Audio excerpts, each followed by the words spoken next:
Hey everybody, what is going on? I hope you guys are all doing well and welcome to another tutorial video.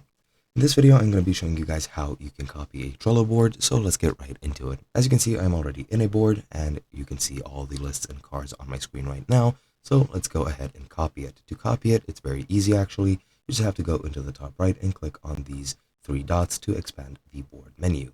Now, once you're in this menu, down at the most bottom section, as you can see, somewhere in the middle, the third from the top in this most bottom section, you have copy board. So just click on that.